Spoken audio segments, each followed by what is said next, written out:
15 বছরে দেশটাকে ফোকলা বানিয়ে ফেলা হয়েছে পলিটিক্যাল স্যাটারের জন্য। বাংলাদেশ উর্বর ভূমি। শুটিং করার সময় প্রতিদিন রাতে ভাবতাম আজকে না বুঝে ফেলে ওরা। 840 পরে আমাকে 1680 বানাতে হবে না। পাখির পায়ে শিকল থাকলে পাখি শিকলের ভয়ে কতদিন গান না গেয়ে থাকবে। তামাশার মাত্রা ছিল আমাদের সমাজে এবং রাষ্ট্রে অনেক উঁচুতে, ফলে আমাদেরকে বিদ্রুপের মাত্রাটাও উঁচুতে উঠাতে হয়েছে। ফিল্ম মেকারের তো আসলে সাহস ছাড়া কীভাবে ফিল্ম বানাবে। হ্যাঁ, পরিস্থিতি যখন খারাপ হয় আমরা তো আর ঠিক ওই রকম রাজপথের বিপ্লবী না যে সরাসরি ক্ষমতাকে চ্যালেঞ্জ করতে পারি। তবে ফিল্ম মেকাররা ক্ষমতাকে চ্যালেঞ্জ করতে পারে তার কাজের মধ্য দিয়ে, এবং এই কাজটা যেটা ডেমোক্রেসি প্রাইভেট লিমিটেড ওরফে 840, এখানে আমরা ক্ষমতাকে চ্যালেঞ্জ করেছি স্যাটার দিয়ে, বিদ্রুপ দিয়ে। আর বিদ্রুপ তো আপনারা জানেন যে অসীম ক্ষমতাবান যখন স্বৈর শাসক থাকে তাকে টেক ডাউন করার সবচেয়ে বড় অস্ত্র হচ্ছে বিদ্রুপ। সেটা আমরা ব্যবহার করেছি। এখন এটা সত্য কথা যে শুটিং করার সময় প্রতিদিন রাতে ভাবতাম আজকে না বুঝে ফেলে ওরা, আজকে না বুঝে ফেলে আমি কি শ্যুট করছি, কেন করছি। এটা ফ্যাসিস্ট হাসিনা ক্ষমতায় থাকলে রিলিজ হতো কি না এই প্রশ্ন উত্তরে আমি নিশ্চিত রিলিজ হতো না, কারণ শনিবার বিকেল নিয়ে আমরা দেখেছি কি হয়েছে।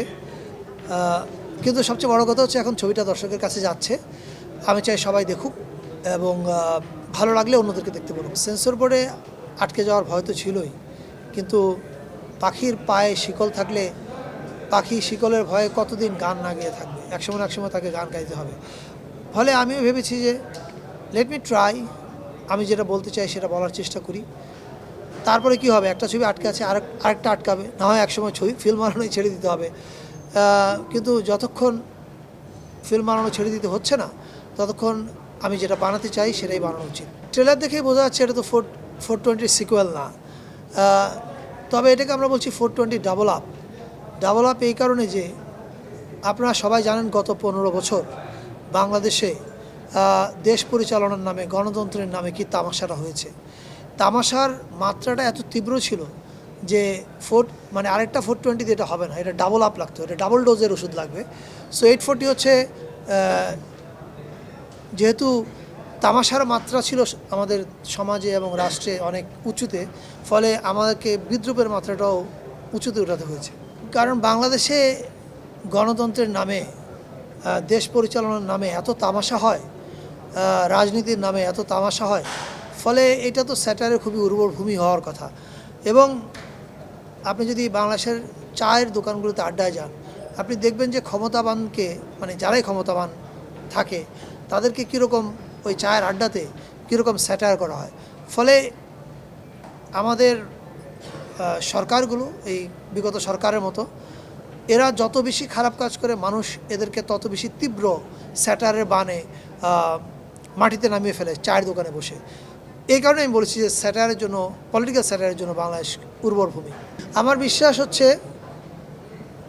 36 জুলাইয়ের পরে বাংলাদেশ আর আগের জায়গায় ফিরে যাবে না, এবং আমার বিশ্বাস 840 পরে আমাকে 1680 বানাতে হবে না, এটা আমি বিশ্বাস করি। বাংলাদেশ ঠিক পথে আছে। আপনি যদি এভাবে ভাবেন, 15 বছরে দেশটাকে ফোকলা বানিয়ে ফেলা হয়েছে, $234 বিলিয়ন পাচার হয়েছে, শত শত মানুষ খুন হয়েছে, গুম হয়েছে, 1 জুলাইতে মারা গেছে 1500-এর উপর, পুলিশ বাহিনী শেষ করে দেওয়া হয়েছিল, আমলাতন্ত্র শেষ করা হয়েছিল। এই যে এই ধ্বংসযজ্ঞ থেকে দেশটাকে যে আবার একটা রেলগাড়িটাকে যে আবার রেল লাইনে তুলে সামনে রওনা দেওয়া গেছে মাত্র 3 মাসে, এটা আমি মনে করি একটা অ্যামেজিং সাকসেস।